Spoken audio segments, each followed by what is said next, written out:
फौजी अदालतों में ट्रायल के खिलाफ दरख्वास्त से सुप्रीम कोर्ट का बेंच एक बार फिर टूट गया। वफाकी हुकूमत के एतराज पर जस्टिस मंसूर अली शाह ने खुद को 7 रुकनी बेंच से अलग कर लिया। आपकी ख्वाहिश पर बेंच नहीं बन सकते। आप किस बात पर इस अदालत के मौजूद जज पर एतराज उठा रहे हैं? चीफ जस्टिस का अटॉर्नी जनरल से मुकालमा। कहा, एक पूरी सीरीज है जिसमें बेंच पर बार बार एतराज उठाया जा रहा है। मैं अपना कंडक्ट अच्छी तरह जानता हूं। कोई एक उंगली भी उठा दे, मैं फिर कभी इस बेंच का हिस्सा नहीं रहता।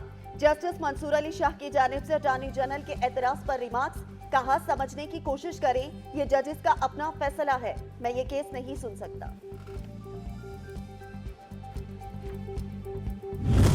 ये भी 9 मई से कम स्याह दिन नहीं है, ये 9 मई से ज्यादा स्याह दिन है जो आज ये वफाक की जानिब से किया गया, क्योंकि ये हुकूमत बरजस्ता तौर पर सामने खुलकर आ गई है कि हम ना आईन को मानते हैं ना हम अदलिया को मानते हैं। ये वफाक और पाकिस्तान का भरपूर नुकसान करने जा रही है। आज अदालती तारीख का स्याह दिन है। ये अदालतों को फैसले नहीं करने देते, फैसलों की तस्दीक करते हैं। खुदारा इस मुल्क को सरजमीन बेआइन ना बनाएं।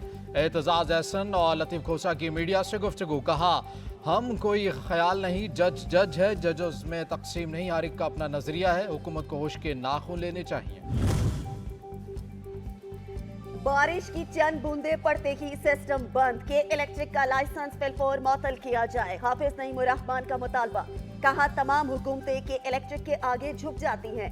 कौन सी ऐसी ताकत है जो कि इलेक्ट्रिक माफिया की सरपरस्त है? माफिया को जल्द बेनकाब करना होगा। सिर्फ जमात इस्लामी के इलेक्ट्रिक के खिलाफ बोलती है।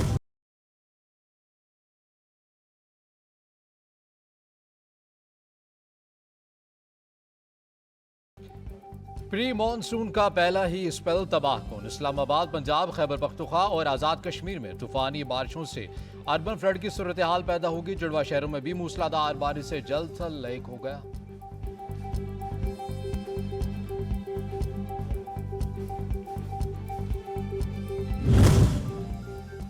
पंजाब के मुख्तलिफ इलाकों में आसमानी बिजली गिरने से 11 अफराद जाँ बहक। हादसात नारोवाल, सियालकोट और शेखुपुरा में पेश आए।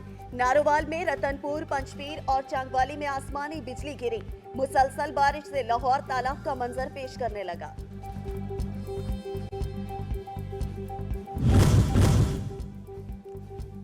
वफाकी वजीर मजहबी उमूर सेनेटर तलहा महमूद ने कहा कि पाकिस्तानी हाजियों को मक्का मुकरमा और मदीना मुनव्वरा में बेहतरीन सहूलियात फराहम की गई हैं।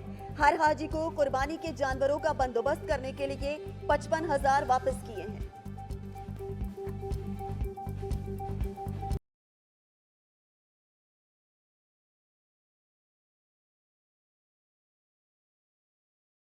ईद कुर्बान की आमद। मवेशी मंडियों में गहमा गहमी। व्यापारियों और खरीदारों के दरमियान भाव ताव का सिलसिला जारी। खरीदारी में तेजी।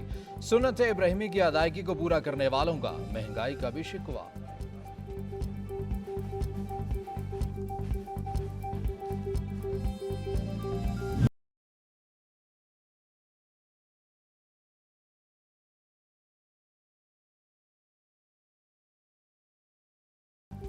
ईद कुर्बान की तैयारियां। शहरियों ने बड़ी तादाद में छुरी चाकू की दुकानों का रुख कर लिया। माफिया ने भी मौका गनीमत जानकर गाहकों की जेबों पर कैंची चला दी।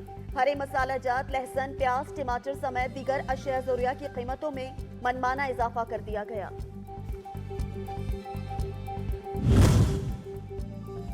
जेहलम के नवाही गांव लोधिया में कुर्बानी का बैल गहरे कुएं में गिर गया। रेस्क्यू टीम ने 1 घंटे के ऑपरेशन के बाद बैल को जिंदा कुएं से निकाल लिया।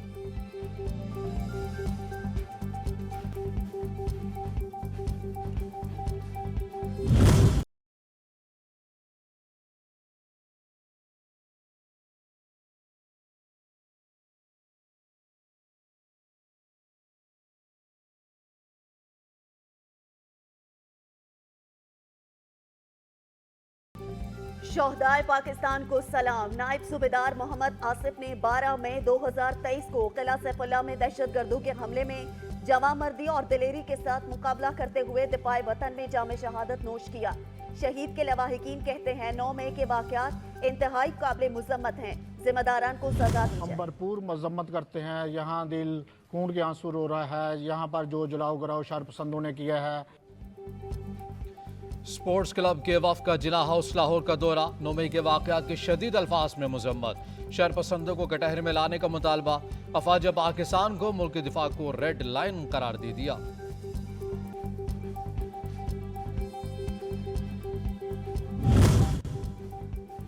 तीन रोजा पश्तो अदबी मेला नेशनल हॉल पेशावर में पूरी आबोताब के बाद इख्तिताम पजीर। शुरका ने पश्तो अदब की अहमियत पर रोशनी डाली।